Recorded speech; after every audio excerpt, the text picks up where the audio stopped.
मेरे दोस्त बने वो बच्चे जो झुग्गी झोपड़ियों में रहते थे मस्त आराम से। मेरे बहुत अच्छे दोस्त है वो। बच्चों ने बोला और मैं चली गई साथ में। तो फिर मैंने देखा कि बच्चे वहां पे 2-3 बच्चे जो थे वो उन आंटी के घर पे लिटरली पोछा लगा रहे थे और मैं सीढ़ी से ऊपर गई थी फर्स्ट फ्लोर पे। फिर मैंने वहां पे जाके पोछा लगाया। आई डोंट नो उन्होंने मुझे पहचाना कि नहीं पहचाना, लेकिन मैंने उनको देखा और मैंने उनको सेकंड में पहचान लिया। अब उसके बाद में आंटी ने भी मुझे रिटर्न में देखा तो हम दोनों की आंख मिली। Welcome back to my channel दोस्तों। आई होप आप लोग सब बहुत ही ज्यादा मजे में होंगे। हाँ जी, तो आज मैं करने वाली हूँ, हाँ जी, मैं हिमानी सचान, इतनी बड़ी यूट्यूबर इंडिया की, ऑब्वियसली आप लोग सब जानते ही हैं। तो आज मैं करने वाली हूँ भाई अपना पहला फर्स्ट एवर स्टोरी टाइम। तो फर्स्ट एवर स्टोरी टाइम में मैंने सोचा यार, मैं एक्चुअली घूम रही थी, मैं गई थी रिसेंटली मेरठ। तो बेसिकली मेरठ जब मैं गई तो मुझे कुछ ऐसा एक इंसिडेंट याद आया जो मेरी लाइफ का बहुत ही ज़्यादा ट्रॉमेटिक कहो या बहुत ही ज़्यादा एम्बैरेस्ड एक्सपीरियंस है, जो मुझे बहुत ही सालों बाद रियलाइज़ हुआ जब मैं अपनी उस मेरठ लोकेशन से यहाँ शिफ्ट हो चुकी थी जहाँ मैं करेंटली गाजियाबाद में रहती हूँ।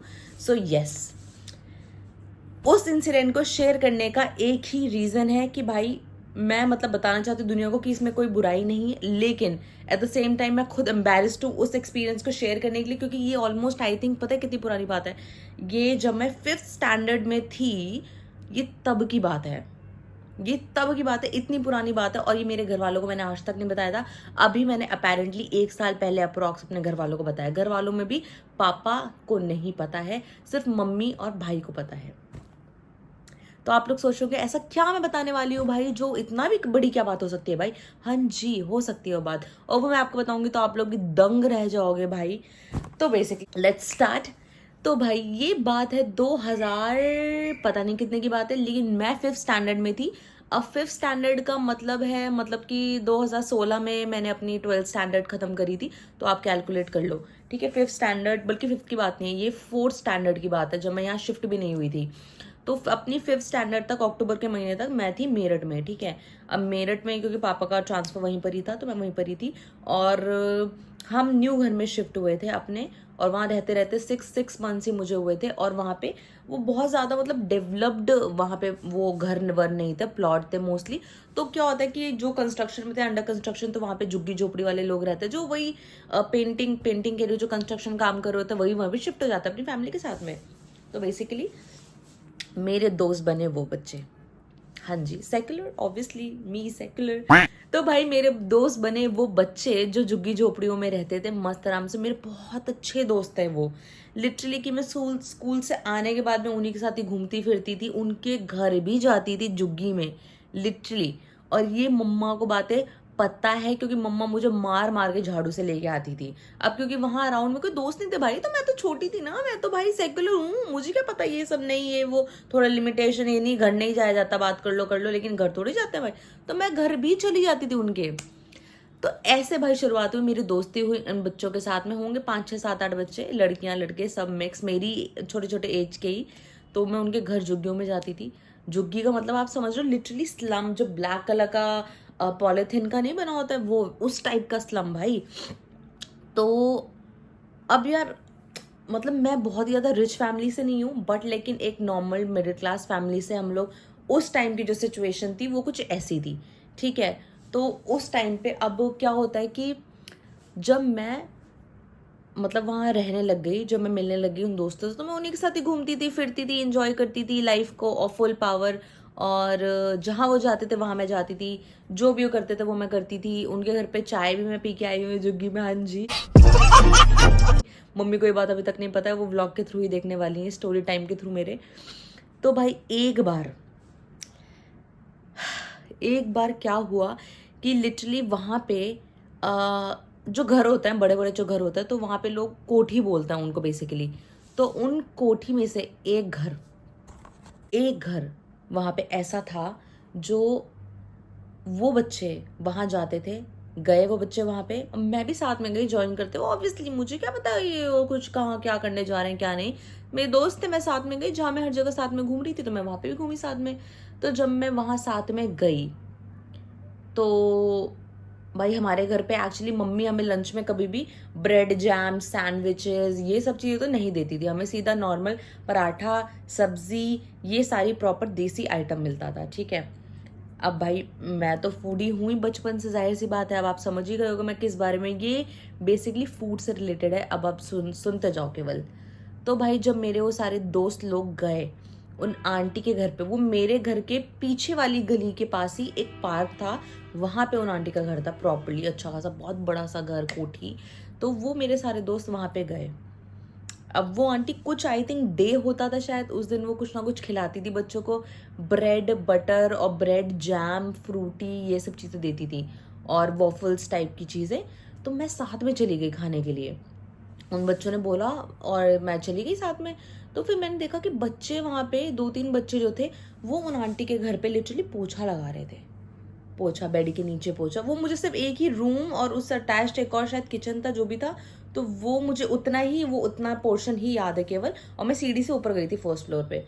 तो वहाँ पे मैं अपने उन दोस्तों के साथ में, झुग्गी वाले दोस्तों के साथ में ऊपर गई और वो पोछा लगा रहे थे और उनको आंटी ने वो ब्रेड जैम बटर वटर ये सब चीज़ें दी। तो भाई मेरे को भी मन किया खाने का कि यार ओ हो हाँ पोछा लगाने से ये मिलता है। तो भाई फिर मैंने वहाँ पे जाके पोछा लगाया। यस तो मैंने वहाँ जाके लिटरली मैंने पोछा लगाया नीचे अपने उन झुग्गी वाले दोस्तों के साथ में पोछा लगा। उन आंटी ने मुझे मना किया था, आई स्टिल रिमेम्बर। उन आंटी ने मुझे मना करा कि बेटा तुम क्यों लगा रही हो, कहाँ से आई हो, ये वो सब उन्होंने पूछा। तो मैंने बोला मैं अपने दोस्तों के साथ आई हूँ, आप मुझे भी दो। मतलब मैंने ऐसा करके उन्हें बोला। 4th स्टैंडर्ड में थी उस वक्त, 4th में थी, हाँ 4th में ही थी। तो मैं 4th स्टैंडर्ड में थी और मैंने लिटरली वहाँ जाके पोछा लगाया। मुझे याद है, झाड़ू तो नहीं लगाया, मुझे पोछे का परमानेंट याद है, बिल्कुल बराबर याद है मुझे, गीला गीला पोछा था हल्का हल्का, और मैंने उसको पोछा लगाया बेड के नीचे। बेड थोड़ा सा जो फ्लोर था उससे उठा हुआ था, तो मैंने वहाँ पोछा लगाया। पोछा लगाने के बाद फिर मुझे याद है आंटी ने मुझे खाने के लिए दिया था ब्रेड जैम बटर वटर, अलग से बहुत सारे रैप थे। आई थिंक वो आंटी डिस्ट्रीब्यूट करती थी चीज़ें बच्चों में, नीडी बच्चों में या सब बच्चों में, I don't know, I am not sure, but लेकिन वो ऐसा था माहौल। तो मैंने पोछा लगाया भाई उस ब्रेड जैम और बटर के लिए। मम्मी को आज तक ये बात नहीं पता थी। पिछले 1 साल पहले ही मैंने, जब उस घर के सामने से हम लोग निकले, तब मैंने अपने भाई को, हिमांशु को और मम्मा को बताया कि मम्मा मैंने ऐसा कुछ किया था। उसके बाद सबसे, आप लोग सोच रहे हो तो ये मुझे मतलब क्या अभी तक क्यों याद है मुझे ये सब, क्यों मतलब मैं बता रही हूँ। अब उसके बाद में जब मैं वहाँ से शिफ्ट हो गई, किस सेंस मैंने बताया 6 महीने ही मैं रुकी मेरठ में उस घर में। अब उसके बाद में हम लोग शिफ्ट हो गए यहाँ पे गाजियाबाद में बेसिकली, ठीक है, जहाँ से मैंने अपनी स्कूलिंग करी है। अब यहाँ शिफ्ट होने के बाद में एक ऑफिस के ही अंकल हैं, पापा के फ्रेंड, और उन अंकल की एक पार्टी थी, बर्थडे पार्टी उस उनके बच्चे की। तो वहाँ पे मैं गई हुई थी, मम्मा थी, मेरा भाई था या नहीं थी, आई डोंट रिमेम्बर। और उन अंकल के बच्चे की बर्थडे पार्टी में वो आंटी आई हुई थी मेरठ से जहाँ से भी कैसे भी, वही आंटी वो उस पार्टी में आई हुई थी लिटरली, जो मैंने उनको देखा। आई डोंट नो उन्होंने मुझे पहचाना कि नहीं पहचाना, लेकिन मैंने उनको देखा और मैंने उनको सेकंड में पहचान लिया। उन्होंने ब्रेड जैम खिलाया था बचपन में यार, तो मैंने उनको पहचान लिया लिटरली। अब उसके बाद में आंटी ने भी मुझे रिटर्न में देखा, तो हम दोनों की आंख मिली भाई। अब हम दोनों की आंख तो मिल गई है। अब मुझे ये नहीं पता उन्होंने मुझे पहचाना होगा कि नहीं पहचाना होगा, बट मुझे ऐसा लगता है कि उन्होंने पहचाना होगा। That's what I think, I don't know, I am not sure कि उन्होंने मुझे एक्चुअली में पहचाना कि नहीं पहचाना, या नॉर्मल लुक था, पर मुझे ऐसा लगता है देख करके कि उन्होंने पहचान लिया होगा कि ये बच्ची तो काम करने आई थी, काम वाली थी, ये अभी यहाँ इतनी अच्छी पार्टी में कैसे आई। यारी समझ गई। पॉसिबिलिटी है कि वो आंटी ऐसा सोच रही हों, ऐसा मैं सोच रही हूँ क्योंकि मेरे अंदर चोर था, तो ऐसा मैं सोच रही हूँ। तो भाई ये इंसिडेंट वहाँ से मेरा दोबारा सारा दुख या सारी एम्बैरेसमेंट उमड़ी कि मैंने ऐसा भी कोई कांड करा बचपन में भैंस की आंख।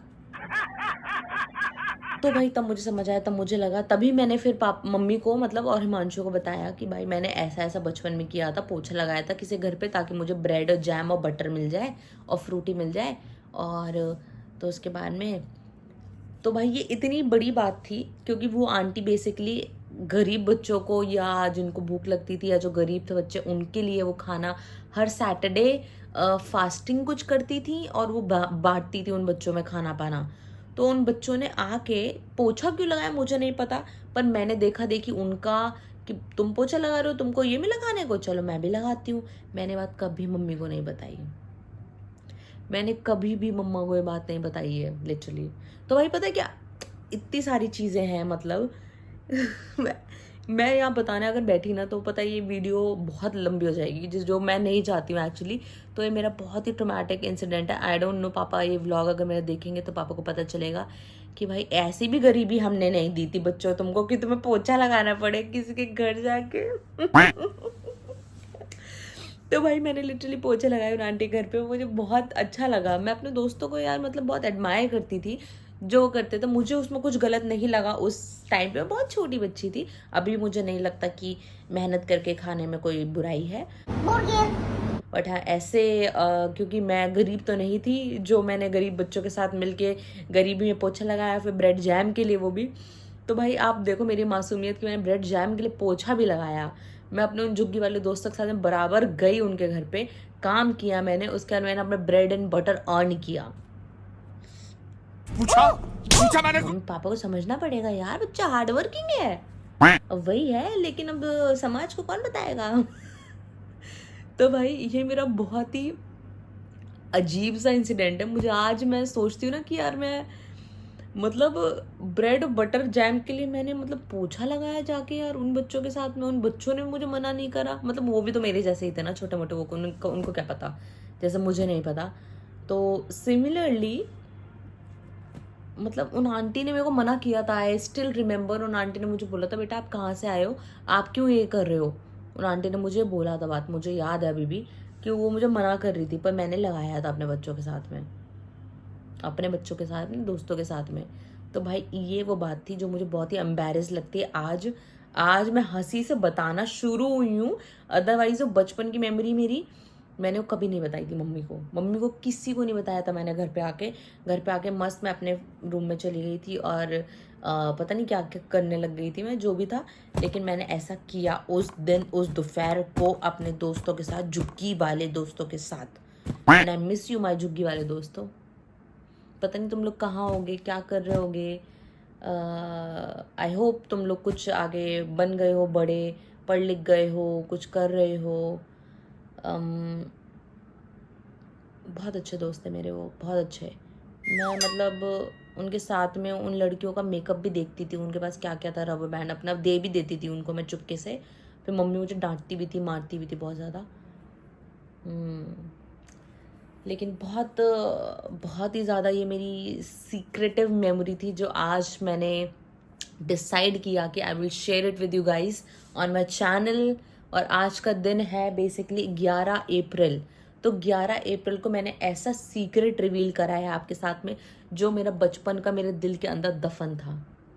ठीक है दोस्तों, तो अप्रिशिएट मी, कमेंट करके बताओ आपका ऐसा कोई सीक्रेट है डीपेस्ट एंड डार्केस्ट जो आपको एम्बैरेसमेंट भी लगता है जब आपको समझ आया एक्चुअल में कि आपने क्या किया था। हो सकता है बता ना पाई हूँ ऐसे जो मैंने किया है, लेकिन जो मैंने किया है वो मुझे ही पता है भाई कि मैंने क्या किया। उसका मैंने इतना मजाक उड़ाया मेरा मम्मी और भाई ने कि पूछो मत, कि मैंने लिटरली पोछा लगाया यार वहाँ पे उन आंटी के घर पे। लेकिन बहुत अच्छा लगा। उसके बाद जो ब्रेड और जैम मैंने बटर खाई मुझे बहुत अच्छा लगा, बहुत ज़्यादा अच्छा। ऐसे मेरे पास और बहुत सारे इंसिडेंट्स हैं जो मैंने बचपन में कांड करे हैं, किसी को नहीं पता। और एम्बैरेस्ड, बिल्कुल एम्बैरेसिंग वाले इंसिडेंट्स हैं लिटरली, जो मैं आपको बता सकती हूँ एट एनी टाइम। अगर आपको और स्टोरी टेलिंग सुननी है मेरे मुंह से, मेरे बारे में, मेरी लाइफ के बारे में, जो मैंने करा है, मैं रेडी हूँ। मेंटली मुझे प्रिपेयर होना पड़ेगा ये सब बताने के लिए, लेकिन स्टिल आप लिखो मुझे कमेंट्स में, मैं ज़रूर बताऊँगी सोच समझ के, लेकिन कब कैसे क्या ज़रूर शेयर करूँगी। अगर सेकेंड स्टोरी टेलिंग आपको चाहिए तो do comment in the comment section below. I hope you liked it. Please do like, share, comment and subscribe. Bye.